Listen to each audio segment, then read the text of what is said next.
역사적 예수의 도전 제5강 예수의 부활, 이제 2부로 크로산이 부활절 이야기를 분석한 것에 대해서 살펴보도록 하겠습니다.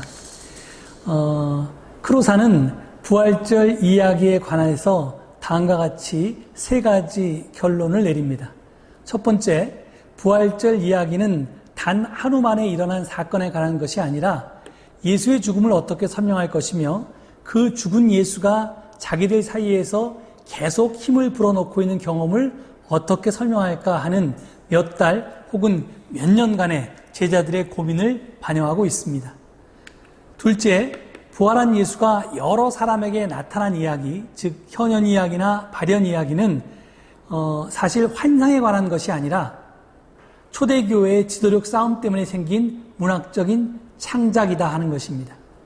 세 번째, 부활은 예수가 그를 따랐던 사람들 및 친구들과 계속 함께하고 있다는 것을 표현하는 여러 가지 의미들 가운데 하나, 단지 하나일 따름입니다.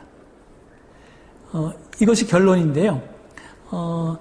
왜 크로산이 이런 결론을 내리게 됐는지에 대해서 이제 하나하나 자세히 살펴보도록 하겠습니다.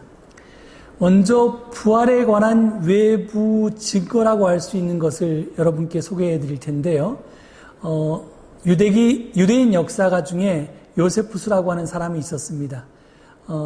그 사람이 쓴 책 가운데 유대고사라고 하는 책이 있는데요. 이것이 기원 후 93년에서 94년 사이에 쓰여졌습니다. 여기에 한 부분에 예수에 대한 증언이 나옵니다. 제가 그것을 읽어드리겠습니다. 이 무렵에 예수라는 지혜로운 사람이 살았다. 그는 기적을 행한 사람이었고 진리를 기쁜 마음으로 받아들인 사람들의 스승이었다. 그는 수많은 유대인과 그리스인들을 끌어들였다. 우리 쪽 고관들이 그를 고발하였고 그에 따라 빌라도가 그에게 십자가형을 선고했는데 그때에도 처음부터 그를 사랑했던 사람들은 그에 대한 애정을 포기하지 않았다. 그리고 그의 이름을 따라 그리스도인이라고 불리게 된 이 무리는 오늘까지도 여전히 사라지지 않고 있다. 이 유대인 역사가 요세푸스의 증언 외에 이제 로마의 역사가 타키투스의 증언도 있습니다. 타키투스는 기원 후 110년대 또는 120년대에 연대기라고 하는 그 로마 황제에 대한 그런 기록을 썼는데요. 거기서 네로를 설명하는 과정에서 예수가 등장합니다. 그것도 제가 읽어드리겠습니다. 로마를 휩쓴 대화재의 원인이 자신에게 있다고 주장하는 소문을 잠재우기 위해 네로는 대중들에 의해 그리스도인이라 불리고 악독으로 인해 미움을 사고 있던 일단의 사람들을 범인으로 지목하고 용의 주도하고도 잔혹하게 처형했다. 이 이름의 창시자인 그리스도는 티베리우스 때 본디오 빌라도 지방행정관의 판결로 사형을 당했는데 이 해로운 미신은 잠시 주춤했다가 이제는 그 질병의 본산지인 유대에서 뿐만 아니라 세상의 온갖 끔찍하거나 수치스러운 것들이 다 모여들고 유행하는 수도 로마에까지 한 번 더 터져 나오려고 하는 찰나에 있다. 이 두 외부의 자료는 무엇이 일어나는지에 대해서 대략적인 윤곽에 있어서 일치하고 있습니다. 정리하면 식민지 안에서 무언가 운동이 있었습니다. 그 창시자는 빌라도에 의해서 처형이 되었습니다. 그런데 그 운동은 예측을 깨고 거기서 소멸하지 않았고요. 계속 이어져 나갔으며 지금에 와서는 로마에까지 퍼지게 되었습니다. 타키투스와 요세푸스는 그리스도인이 아니었기 때문에 부활을 언급하고 있지 않습니다. 그러나 그들은 예수와 연결된 이 운동에 전혀 예상치 못했던 지속성이 있었음을 지금 증명하고 있습니다. 그러니까 크로산의 분석에 따르면 계속되는 현존의 경험의 표현이 바로 부활이라고 하는 것입니다. 예수를 따르던 사람들은 예수가 처형됐을 때 그들의 신앙을 잃기는커녕 오히려 그것을 생생하게 지켰습니다. 나아가서 그것을 더욱 심화시켰습니다. 이렇듯 예수에 대한 신앙이 그의 처형 이후에도 계속 존속하고 있다는 사실을 어떻게 설명할 수 있을까요? 부활은 예수가 그 추종자 중에 계속 현존하고 있음을 시사하는 회화적인 기술이다라고 크로사는 이야기합니다. 그러니까 예수의 십자가 처형은 그 추종자들의 신앙을 앗아가지 못했습니다. 과거에도 그랬듯이 예수의 추종자들은 지금도 예수님으로 인해서 능력을 부여받고 있는 자기 자신을 발견합니다. 이것은 바로 예수가 아직도 그들과 함께 하고 있다라고 하는 것을 의미했습니다. 그래서 그들은 예수님이 이처럼 자신들에게 능력을 불어넣으면서 힘있게 현존하고 있음을 표현할 수 있는 길을 찾고자 노력했습니다. 그 길이 바로 부활절 이야기였습니다. 즉 예수님은 죽음을 이기고 살아나서 지금 그들과 함께 하고 있다라고 그들은 표현했던 것입니다. 이것이 부활절 이야기의 탄생 배경입니다.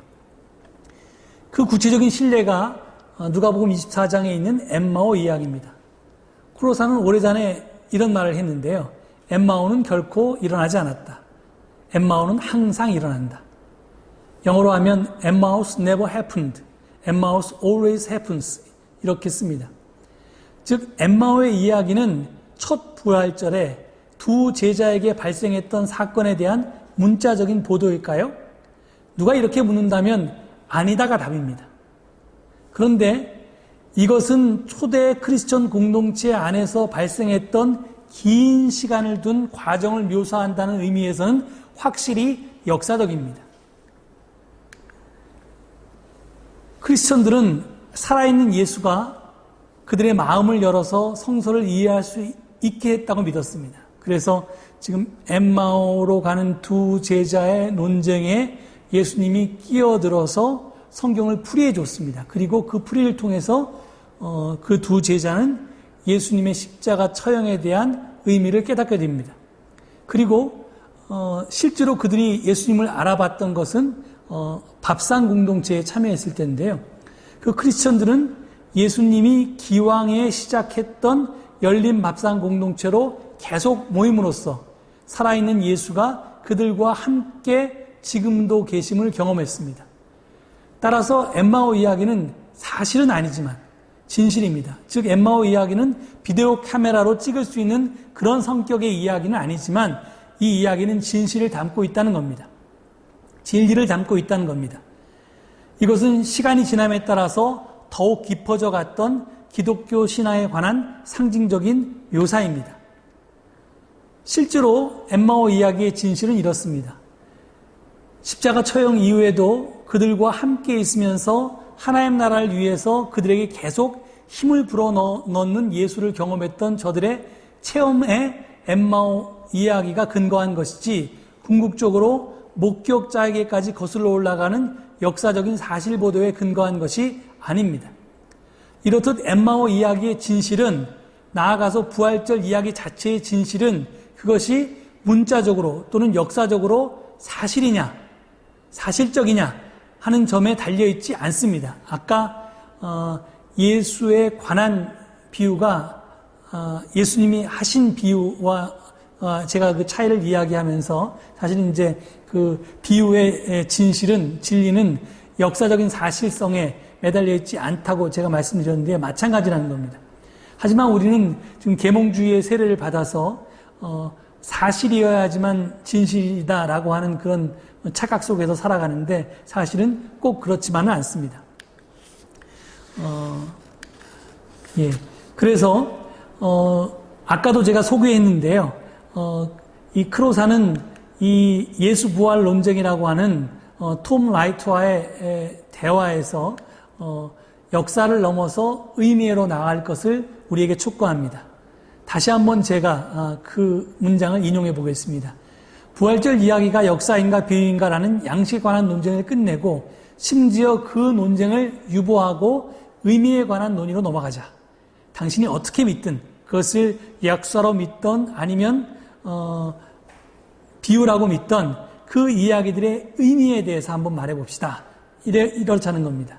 만약 언어 양식에만 집중한다면 우리는 신학적 의미가 우리에게 주는 도전을 무의식적으로 배제하거나 아니면 의식적으로 회피할 위험이 있기 때문입니다.